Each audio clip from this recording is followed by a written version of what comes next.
welcome to the July Novice meeting. I hope everybody made it through the storm okay and are back on the mend or getting that way.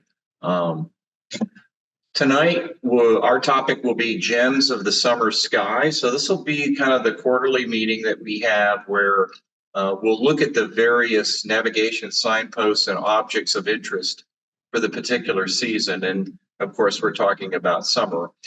This is a picture I took out in the McDonald Observatory last July. And I wanted to include this one because although you have to study it a bit, we're looking right back at the center of the galaxy, and you can see the Teapot right down here. If you look at these stars down in this section of the picture, and then there's a couple of objects that we'll be talking about that are in this picture as well, but we'll reveal them in more detail here as we go through the presentation. So tonight we're going to do the following. We'll have our quick refresher on navigating the sky. We'll talk about our summer signposts. If you recall from spring, we had the Big Dipper was the big one. We were still able to use Orion a little bit, but it was fading into the horizon. But we'll talk about what we can utilize for the summer navigation of the night skies. We'll then do our summer sky tour, talk about various objects of interest. And then I wanted to wrap up the presentation tonight with just a short introduction to variable stars. It's one of these things that's kind of been percolating in my mind, and I put together a short introduction, and I hope you find interesting. So let's talk about navigating the sky and do our quick refresher. Again, if you know me, you know I'm an advocate for using the sky maps on the internet. This is a free map that you can download. I'm only showing a portion of this map. There's actually another 2 or 3 pages to the download. But this will show you how you can use this map to identify various constellations and asterisms in the night sky. So here what we're doing is we're holding the map, and we've got south on the bottom of the map, and we are looking south out in the field, so to speak. And this is what we would see in the night sky roughly 10 o'clock in the evening. So you would see Antares, the Teapot, if you have a low horizon. Of course, after the storm, the horizon got a little bit lower, so all the trees get knocked over. And here's what you'd be able to see. You'll also notice up here the summer triangle, which is comprised of Deneb, Vega, and Altair. And we're going to talk a little bit more about that as one of our summer signposts. If you turn to the north, then you can still utilize this map, turn it upside down so that north is on the bottom of the page and you're facing north. And this is what you'd see if you were looking up into the night sky. And you can see our friend, the Big Dipper over here, and Ursa Major, again, is another signpost that we'll be able to take advantage of in this period of time. Here is the celestial sphere, really kind of the heart of what we need to understand in order to navigate the night sky. If you remember a particular object like a star, a nebula, a galaxy will have a set coordinate in space called a set position in space that is defined by 2 coordinates. One coordinate being right ascension, which is analogous to longitude, and the other is declination, which is analogous to latitude. The sun and the planets reside on the ecliptic, which is this dotted line that you see here. So they're not, they change position, they wander, so to speak. At least the planets do, in my mind, and the sun to a certain extent. But they wander and don't follow the same rotation or pathway that objects that are anchored on the celestial sphere would. Here's another depiction of the celestial sphere. You'll see the red being the ecliptic, And this picture is interesting because there are a series of constellations that reside on the ecliptic, and they're known as the zodiac constellations. So, for example, Leo, Cancer, Aquarius, Scorpius, those constellations reside on the ecliptic. And if you recognize them from, horoscopes, so that's the connection.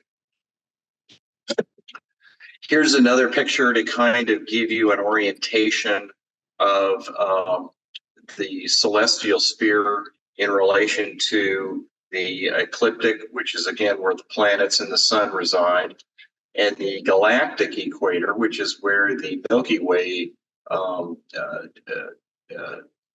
Milky Way's dust and gas-laden disk resides. And this is kind of gives you that orientation.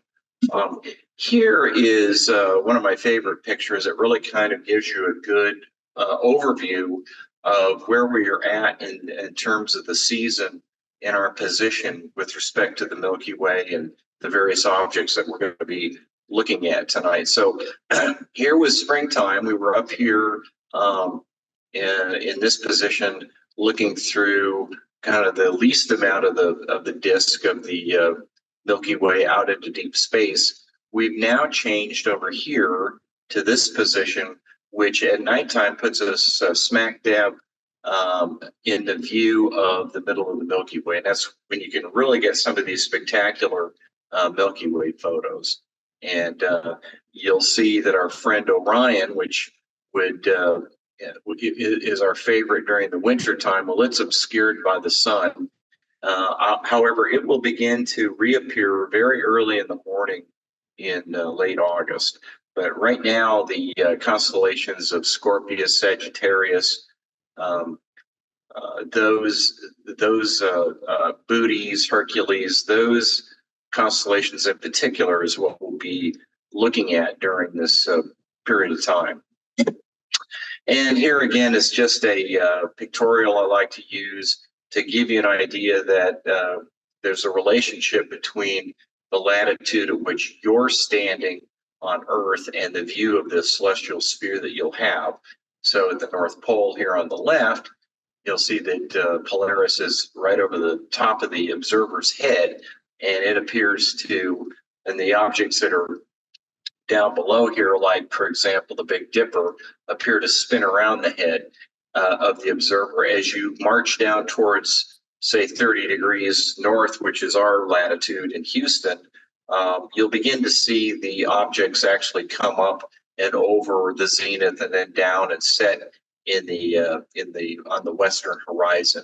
So it'll act much more like the sun per se. So just to kind of give you an idea of the latitude and its relationship to how the celestial sphere appears to us. These are good rules of thumb, pardon the pun. These are good hand gestures that you can use in order to make approximate measurements of distance out in the night sky without need of anything else. So the pinky would be 1 degree. The thickness of your pinky would be 1 degree of distance. 3 fingers is 5 degrees. The fist is 10 degrees. Now I'm in College Station, so I can't say hook 'em horns. So I'm just going to say between your pinky and your index finger is 15 degrees, and then of course the Hawaiian sign for hang loose is 25 degrees. So again, an easy way to make your own measurements out in the night sky. Okay, with that, let's talk about our summer signposts that we're going to utilize. And here is the map of the celestial sphere kind of laid out in horizontal form. And I've moved the green box over to the left to kind of depict or denote the things of interest that we'll be seeing in the night sky during the summertime. And you can see here that we still have our signpost, the Big Dipper, up here, and it is becoming less useful to us than it was, say, in the spring, but we can still use it to find Arcturus and Spica. And Arcturus in particular is a really important star because it's going to help us bridge this gap between the Milky Way, or not the Milky Way, but the Big Dipper, and over here to our new signpost, the Summer Triangle. So we'll still be able to utilize that. And then we've added in here a couple of more signposts that I'll go through in a little bit more detail here. One, the Summer Triangle, which I mentioned earlier, which is really three bright stars, Deneb, Vega, and Altair. It's one of those signposts like Orion that if you go out and you study and you practice a little bit, you'll be able to recognize this one very clearly. Vega is a nice bright star in the east, and if you follow that down, you'll see Deneb and then Altair over to the right-hand side. So a very recognizable signpost. And then the Teapot is another signpost that we'll be using. I'll be honest with you, the Teapot is one object that I've seen only at the dark site out in West Texas. Up in Kingwood, there's just too many doggone trees, and I can't make it out. It's too low on the horizon for me to use. And then, like I said earlier, Orion is really out of the picture and won't come back into play until later in the fall. Here is the Big Dipper to just kind of give you some perspective. So you can see in the springtime, the Big Dipper is really useful. It's high in the sky. We can use it to get to Arcturus and Spica. And of course, in Virgo, which is where Spica resides, that's where a lot of the galaxies were that we were interested in viewing. As we get into the summertime, the position of the Big Dipper will change. Now, and what we're looking at here is the relative position of the Big Dipper at say 9 or 10 o'clock at night. So this is not going to be that in this position all night, but roughly in the 9 to 10 o'clock period of time. So it's still, so I guess my point here is this: in summer it's still a useful tool. In the autumn it's going to get less useful because it's down closer to the horizon, and the same goes for the winter. And the way we'll be using the Big Dipper is by getting over to Arcturus. Spica doesn't play as big a role as it used to in spring. It's really going to be Arcturus that we'll focus on and use to get to different points in the night sky. So with that, let's go ahead and talk about our summer objects that are of interest, or at least there's a whole bunch of objects that we can look at during the summer, but here's just a sampling of what you can find out under the night sky. So we'll start out, and we're going to go to M13, which is a globular cluster in Hercules. M13 is called the Great Hercules Cluster. And the way we're going to get to that is by using the Big Dipper and going over here to find Arcturus. And then once we get to Arcturus and we can spot Vega, we can draw a line between Arcturus and Vega, and we can get to M13 with a little bit of persistence and trial and error. And let's see. This is another view that kind of gives you a little bit more detail with respect to Arcturus and M13. But this is kind of the starting point here in Arcturus. And again, I'm going to go back up here. We're going to draw a line between Arcturus and Vega to hone in on M13. So down here is M13, and M13 is about, let me go back up here. Sorry to be jumping around on you. It's about 33 degrees from Arcturus and about 19 degrees from Vega.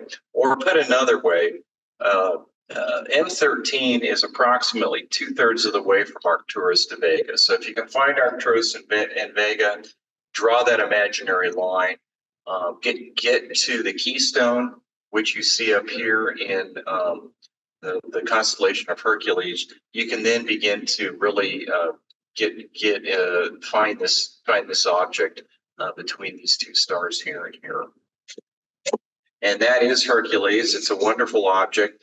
This object is one that I have been successful in finding with binoculars, and and light polluted Kingwood. So it is definitely an achievable object. This object, just a little bit of background on it. It's about 23,000 light years away from Earth. It is a globular cluster, and there are several 100,000 stars that you're seeing in this view of Hercules. So it's really a wonder to behold, and a lot of stars. And with a big telescope, you can really resolve a lot of these down to, of course, not all hundreds of thousands, but you get the picture. You can see a lot of stars here. So that's Hercules, and again, a very achievable cluster. Drawing that line between Arcturus and Vega, getting to the keystone in Hercules, and then finding Hercules between two of the stars on that keystone, boom, you can get to Hercules. So here we go on to the summer triangle. Again, the summer triangle is going to be very recognizable, and in particular with the power outages that we've been having, you can certainly make out Vega very clearly. It's a very bright star in the east, 9 or 10 o'clock at night. And Deneb and Altair, before the power outages, were bright and recognizable, but now after the power outages, they really stand out. As a matter of fact, when I still had energy meaning bodily energy, on Monday night I went out onto the driveway, and I could see all of Cygnus, and clear as day.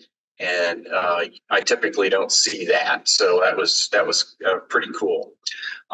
So there are some cool objects that we're going to be finding in and around the summer triangle.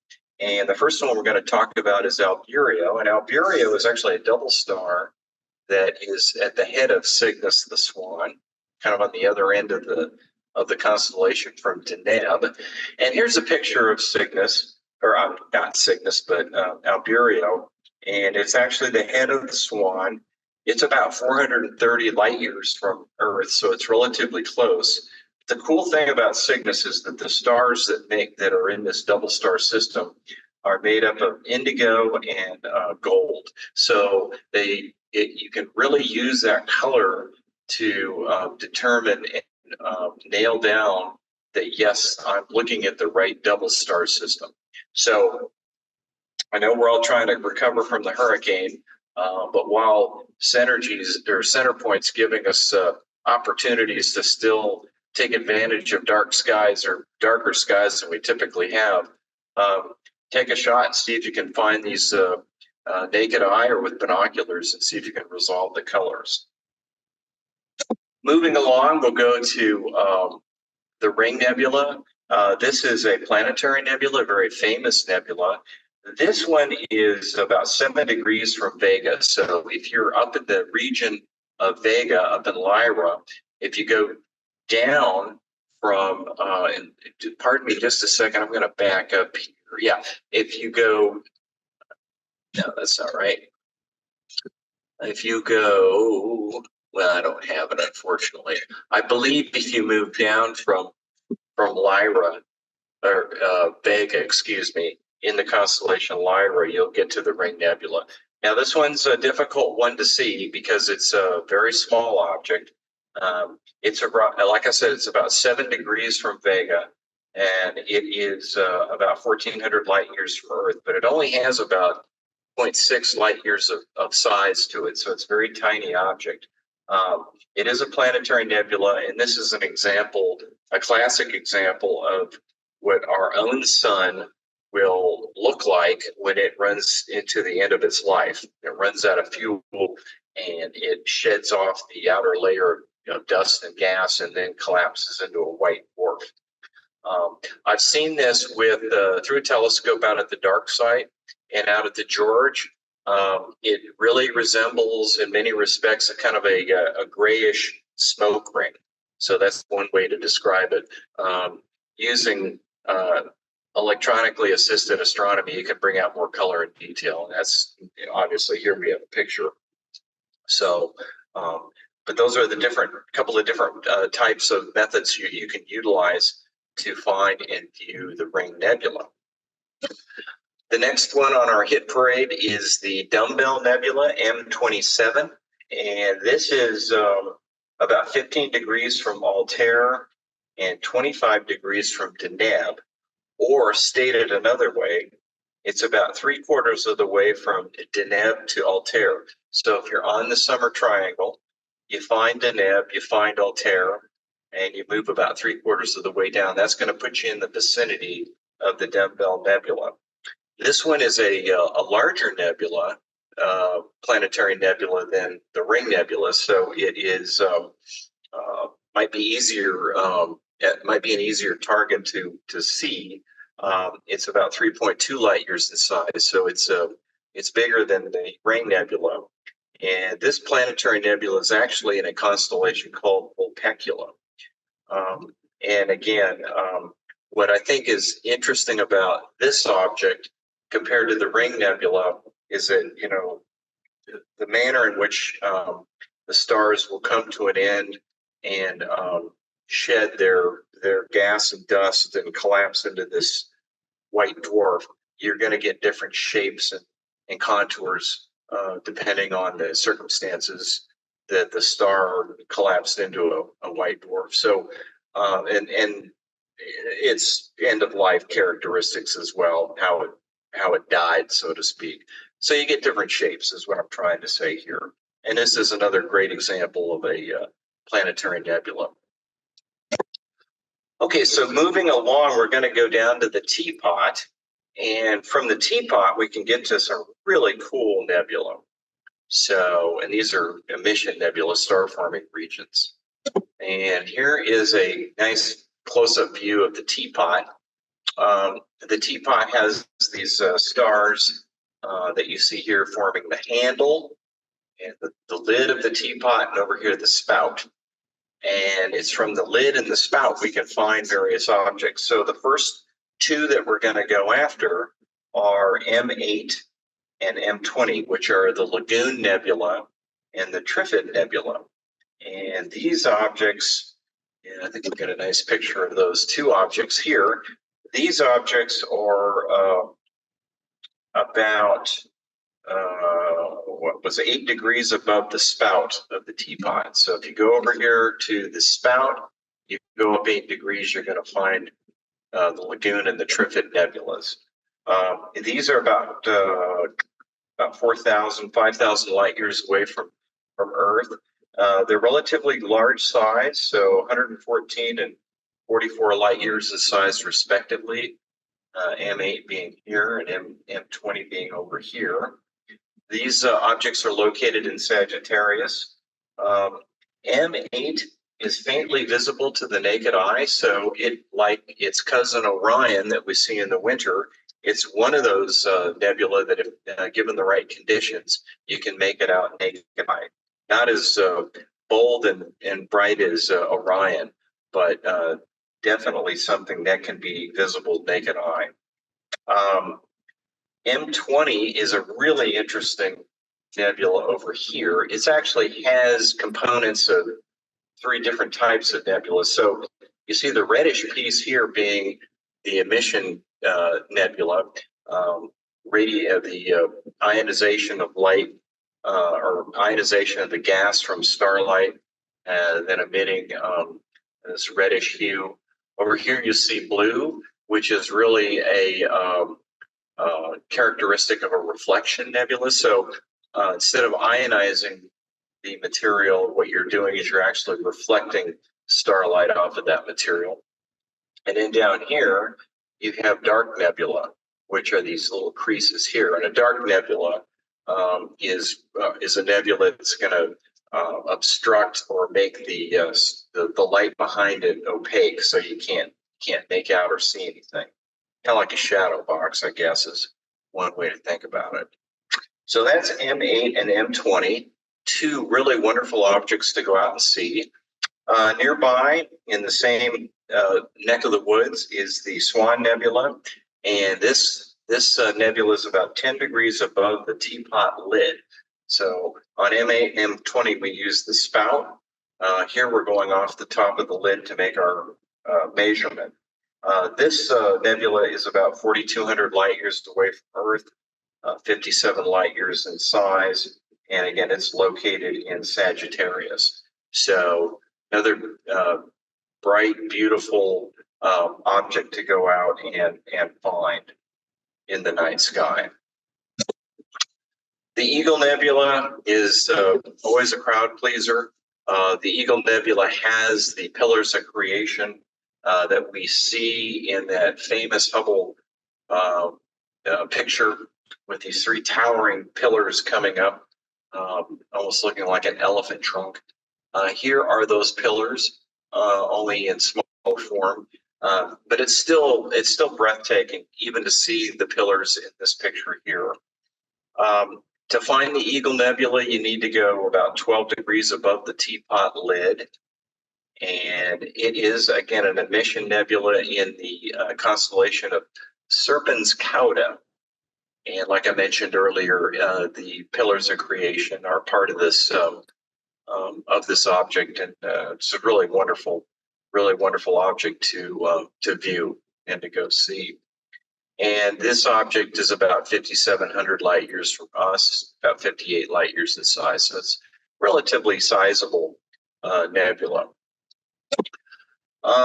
Moving along and kind of wrapping up our sky tour, we're going to go over to Scorpius, and we're going to focus in on that bright star Antares. And here we're going to see three really cool star clusters. So Antares is right here, and you can't miss Antares if you're facing south. Even before we lost power, you could definitely make out Antares. It's a very bright red star, about I would say 25 to 30 degrees above the horizon, very recognizable. And here we're going to look at a couple of open clusters called M7 and M6, which are over here off of the tail of Scorpius. And then we'll talk a little bit about M4, which is a globular cluster right up near Antares. So in order to find M7 and M6, which are, by the way, referred to as Ptolemy's cluster, M7, and the butterfly cluster, M6, what we would need to do is we need to find the tail on Scorpius. So let me go back up a picture here. You follow these trail of stars down here, you get to the star Shaula, which is on the end of the tail. And then from there, you can make various movements to get over to M7 and M8. So these two clusters are within 5 degrees of the tail. Step one would be to move that 4.5 degrees from Shaula over to M7, and then make a second move 3 degrees to the northwest to M6. And when we do that, we'll see these two clusters here, right here, and here is M6. These objects are really close. They're roughly 1,200 light years away from Earth. They're relatively large in size, which make them good clusters, easy clusters to find.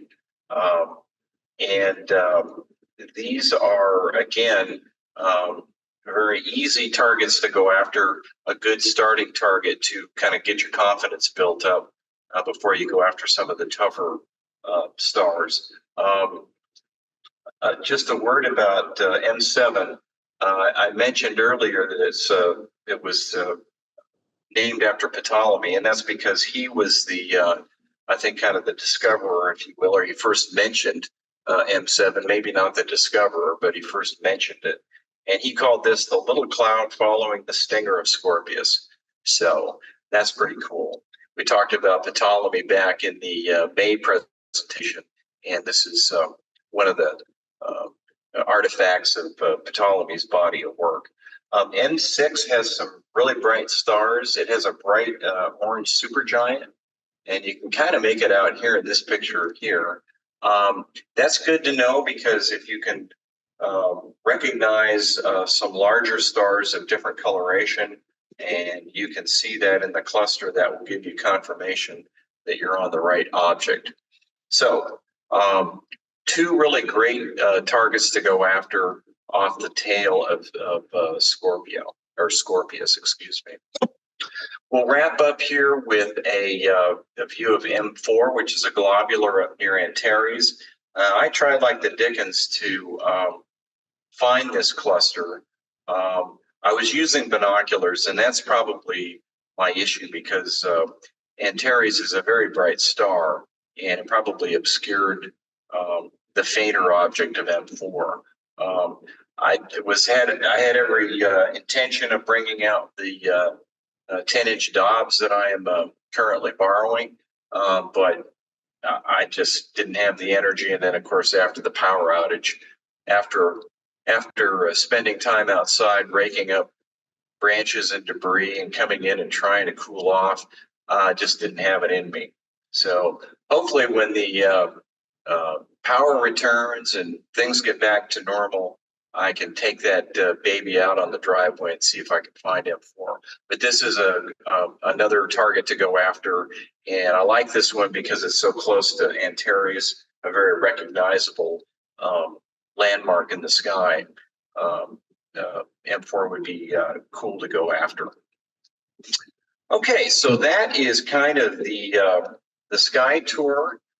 Here is my list that I like to put together of all the objects that we've covered in the meeting here, and various viewing options that you can employ. Again, your experience may vary, but these are just to kind of help you get started. So if you're going to go out and try to, go after these targets and view them in the night sky, this will give you some options or ideas on what kind of equipment you'll need in order to go see those. We have some upcoming celestial events, meteor showers coming up during the course of July, and then in the moon, planet, and star section. Unfortunately, Mars, Jupiter, Saturn, Uranus, and Neptune are not available in the evening sky during the mid-month. Mercury is in Cancer. It is setting at about 9:30. Venus is in Gemini, and it's setting at about 8, almost 9 o'clock mid-month. So here are some objects that you can go after if your interest is in the solar system. So with that, get out there and stargaze. And let me take a sip of water. Thank you. And now we'll switch gears. So a short introduction to variable stars. What is this guy doing here? So the thing I love about being the novice chairman is it gives me an excuse to kind of go out and learn something and try to present it. And I find that when I have to present something, I really have to study it more than I would if I was just casually reading about something. So this is something that's just been rummaging in the back of my mind for several years, and I finally got the energy to put something together on it. I got critical mass to bring something forward here. So I'll talk to you. I want to just talk a little bit about why my interest, kind of the journey that I took, and then get into what a variable star is, what variable star types there are, and most importantly, why variable stars are important. I'll wrap up a little bit about T Corona Borealis, which is a recurrent nebulae that is currently in the forefront of being observed. It's about to go nova on us, and talk a little bit about that, and then I'll give you some resources on how you can find out more. Again, this is a topic new to me. I'm going to give my best shot, but just kind of a health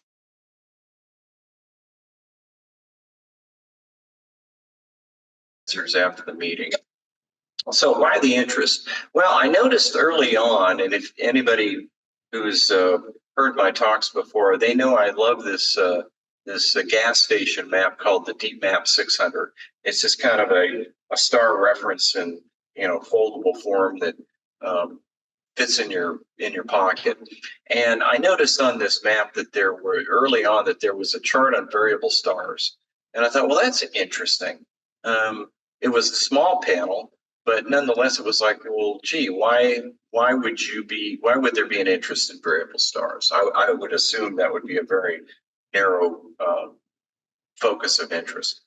I'd also heard over the course of the last 4 years that I've been in the club, I've heard about the American Association of Variable Star Observers.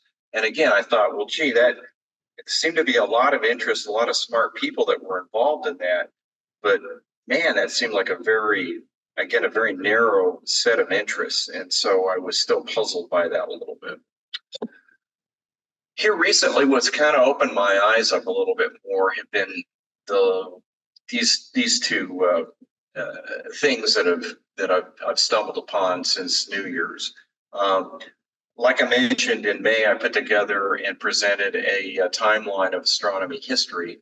And one of the big stories out of that was Edwin Hubble and his use of Cepheid variables to determine that Andromeda was, in fact, an island universe or a separate galaxy and not merely a nebula that's in the Milky Way. So that was kind of a wow. You better sit up and take notice on that. And then the presentation by Walt Cooney with respect to recurrent novae, that really kind of landed it for me. And it's like, hey, you need to kind of look at this in a little bit more detail because there's something going on here that you don't fully understand. So let's just talk a little bit about what a variable star is. So a variable star is the brightness of the star will fluctuate over time. These fluctuations can occur over different time scales, so they can be anywhere from seconds to years in terms of frequency.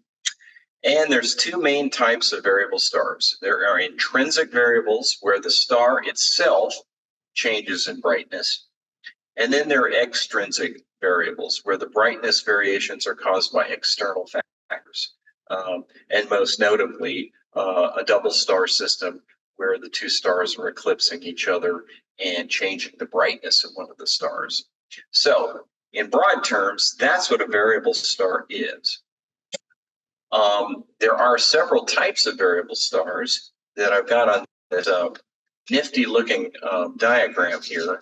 And again, I'm going to try and give you my learner's thumbnail sketch of all these. But again, I am definitely not going to be not yet anyway, going to be the deep subject matter expert. So if we go back, we talk about the two groups, intrinsic and extrinsic, and we follow our little diagram here to the right.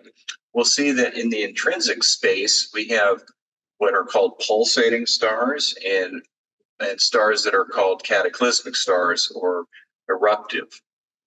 In the pulsating star category, here's where the Cepheid variables come into play. So these are stars with a well-defined period luminosity relationship, and they're used as a standard candle for measuring cosmic distances. And now that I'm thinking about it, and I see Bill's on the call tonight, he gave a really good presentation for the novice meeting. I want to say maybe last year on cosmic distances. And in that, he talked about Cepheid variables and how they were utilized to measure distances that you couldn't do, say, with parallax. So that's a really important feature of a Cepheid variable, is that they have a well-defined period of luminosity and or they have a well-defined period luminosity relationship. I'm using my notes here a little bit, so forgive me for that. There's another type of pulsating star called an RR Lyra. They're older, less massive stars with shorter pulsation periods, but they're also used as standard candles for measuring cosmic distances. And these in particular are used to measure distances in our own Milky Way. So that's a distinction between a Cepheid and a RR Lyra variable. The RV Tauri, they're luminous variable stars that have distinctive light variations with alternating deep and shallow minima. So if you look at the graph of the luminosity against time, their amplitudes are going to be changing as the brightness fluctuates. So you'll have a deep minima and then a shallower minimum. Then there are long period stars that are pulsating cool giant or supergiant variable stars with periods that can be from around 100 days all the way up to 1,000 days or more. And these are cool stars because, well, before I get into that, let me just mention the Myra type star. These are long period pulsating red giants with a period of about 100 days. The cool thing about this one here, and I'll talk a little bit more about this here in a minute, but these long periods variables give us a window or a view into stars that are changing state. So if you remember the Hertzsprung or the Hertzsprung-Russell diagram, where you have the main band of stars that are all in quote unquote equilibrium. These long period variables actually show us stars that are off of that main sequence band. So you're seeing something that's in a state of change, is what I'm trying to say here. Okay, real good. So let's move on to eruptive. Talk a little bit about those. So this is where, again, kind of another aha moment for me came up. So I was, obviously well acquainted with the supernovae. You have a large star that's over, 1.4 mass of the sun. It comes to the end of its life. It cataclysmically collapses and it turns into either a black hole or a neutron star. Certainly was aware of those without really knowing that they were quote unquote a variable star. But they are included under this umbrella. And then when you get down here farther, you'll see that they, and I remember seeing this when I was reading about different types of novae, but I focused on the supernovae because I thought they were so cool, and I was trying to photograph these. So I really didn't pay much attention to the novae stars. But these are a binary star system where a white dwarf accretes material from a companion star. And then when it gets enough material on the surface of that white dwarf, it'll have a thermonuclear explosion, and you'll get this novae. And recurrent novae are kind of a cousin to the novae. These are, again, an object that can be seen to experience repeated novae explosions. And so the recurrent novae will typically brighten about 9 magnitudes of brightness. But the cool thing here, and this is why this T Corona Borealis is of such interest, is that they are predicting that in the next 2 years, that thing is going to go novae, and we'll be able to see this dramatic brightness increase. So that's what's happening. It's a novae that just happens over a relatively predictable period of time. There are other items here: dwarf novae, symbiotic stars, R Coronae Borealis. I think if I had to just throw out one characteristic here, these outbursts are less predictable than you would see with the recurrent novae. So just to kind of put that into quick thumbnail description of those items there. But anyway, those are all novae that occur and feed back into our galactic medium to create new emission nebulas that can then be the birthplace of stars. In the intrinsic area, you have ecliptic binaries. I think that's a pretty straightforward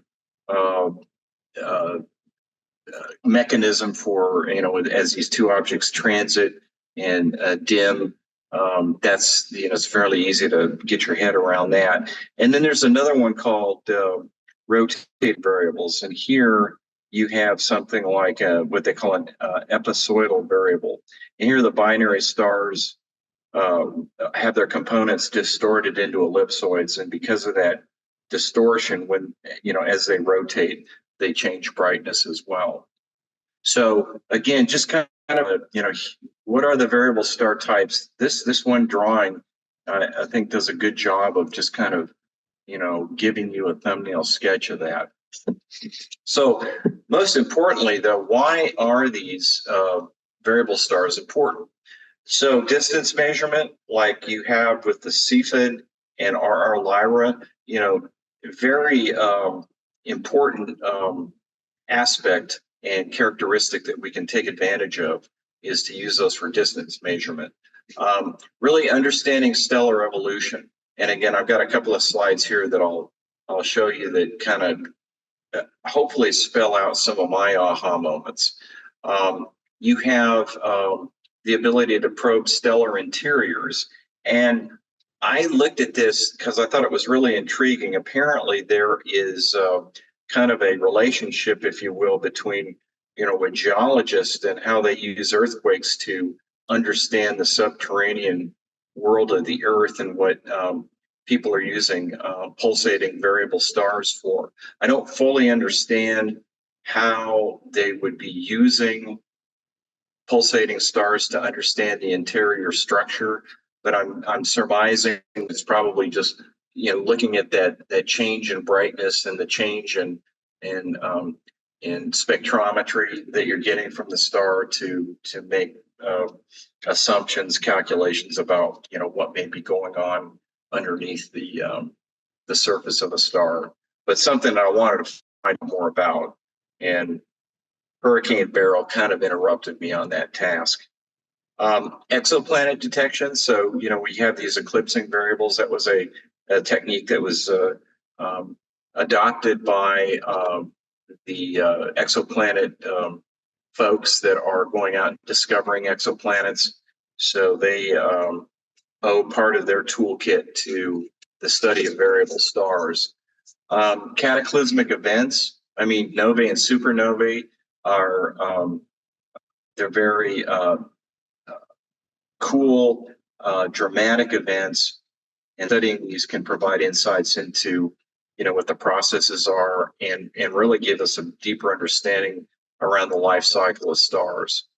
I talked a little bit about galactic structure and evolution, using the RR Lyrae variables to really map out our own Milky Way and get distances determined so that we have a more accurate picture of what our own galaxy looks like.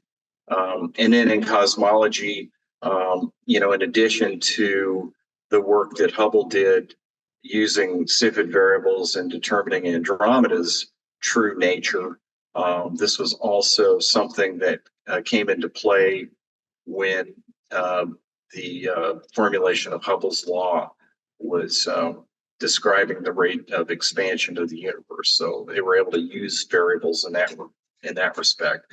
And I think just to kind of wrap things up, these stars really are neat laboratories for us to study stars that are in changing states of their existence, and anyway, gives us a view into that world that you couldn't get by hanging around for millions or billions of years. So that's why they're important. And here's kind of my aha moment. So, where you have these pulsating variable stars that are in this phase right here, where they're in change, their life is changing. That gives us a view into that world. And the same with white dwarfs, where they are in this dance, if you will, with a larger companion, and they're accreting gas off of that companion. So we can see stars in the main sequence, our own sun being one prime example, but these variable stars give us a view into this change of life. And then here, just to go back to the life cycle of stars, again, my simple mind was that planetary nebula and supernova were kind of it in terms of returning real material to the interstellar medium. And in fact, you have more mechanisms. So you've got these recurrent novae that we showed on the previous chart. And so it's just a more complicated picture is what I'm trying to say. It's a deeper picture than what I had than what I had thought. Okay, so T Corona Borealis. So why is this so important? So it is a recurrent novae. It's a type of cataclysmic variable star system. It consists of a red giant star and a white dwarf in a binary system. It's relatively close to Earth in the constellation of Corona Borealis, and Corona Borealis is currently up in our view, so we can get to Corona Borealis and take measurements if we want of the current magnitude of the T Corona Borealis. And then if it goes nova, in the next month or so, we can take follow-up measurements of the brightness. So again, a recurrent novae is less common than a classical novae. These outbursts are caused by accumulation of material from the red giant onto the white dwarf. And again, you get this collection of material that will eventually trigger and result in a thermonuclear explosion on the surface of the white dwarf.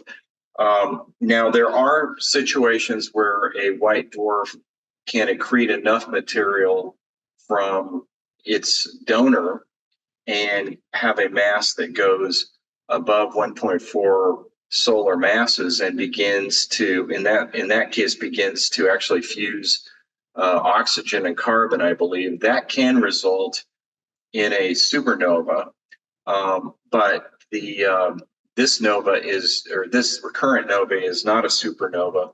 The white dwarf itself, for the most part, is left intact. I think some of the material off the white dwarf is probably being worn away, but it's a nova. It's just it's having a thermonuclear explosion, and the white dwarf is left intact.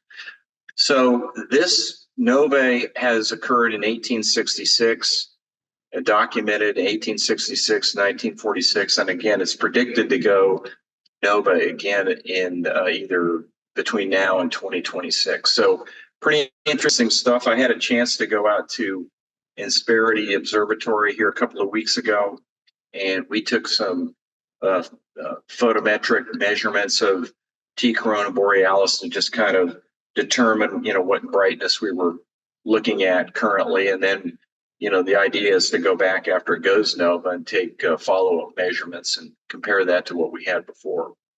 So it's really neat. It's something that is accessible to observers like you and I. We can go out there, and we don't necessarily have to have expensive equipment. We can just go out there and make visual observations, and those are still of value. So how do you find out more? So the American Association of Variable Star Observers is kind of the first place you want to go. Great place to learn, and then also to contribute to, in particular, this particular nova that's about to go. I would also highly recommend the recurrent nova presentation by Walt Cooney. If you missed it earlier in the year, it is on YouTube, and he goes into a lot more detail than I could give you here. But after you think about it, it really is, it's pretty straightforward stuff. And makes a lot of sense. So excellent presentation.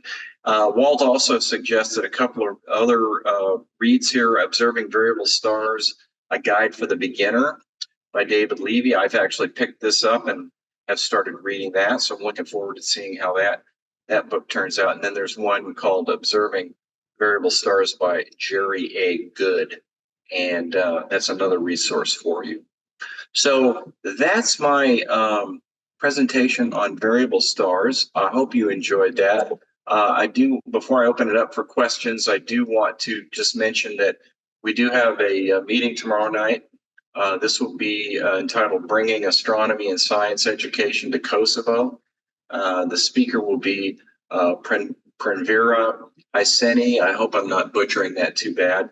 She's currently a PhD student in Earth and Planetary Sciences at UC Santa Cruz, and that will be tomorrow night.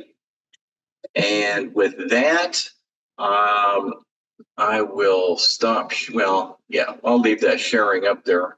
And let me open up the chat and see if there's any questions. And there are not. So if anybody has a question, please come off mute and ask, and I will do my best to answer your question. Hey, Chris, it's Bill Spazzeri. Extremely enjoyable presentation because it's cloudy outside right now and I look out the window, but you made me feel like I had a nice observing session tonight, okay? Pointing out the locations of all these things and how to find them and everything. I've seen so many of them. However, it was fun to have an observing session from my chair at home tonight. So thank you very much for that. Oh, you're welcome. I'm glad you enjoyed that. We need something happy after picking up limbs and branches. You are correct, sir. Anybody else have a question? Okay, I'm going once, going twice. All right, folks. Well, listen, thank you for coming tonight. It was, I know everybody's busy with everything. Appreciate your attendance here. And I wish everybody the best in their recovery from Hurricane Beryl and getting back to some great nighttime observing for the summer. So thank you very much, and y'all have a pleasant evening and stay cool.